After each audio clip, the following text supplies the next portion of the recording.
ఏరా ఎక్కడికి వెళ్ళావు? నువ్వు డబ్బులు ఇవ్వలేదుగా, అందుకే బయటికి వెళ్ళా. మరి ఇల్లు గుర్తుకు రాలేదా? గుర్తొచ్చా మన ఇంటికి వచ్చా. ఇప్పటిదాకా ఎక్కడ ఊరేగావు? ఊరేగింపులో. ఏరా తమాషానా? తమాషాకి ఎక్కడైనా ఊరేగింపు చేస్తారమ్మా?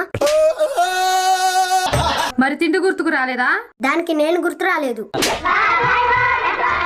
సరే బట్టలిడు, స్నానం చేద్దు గాని. తప్పదా అమ్మా?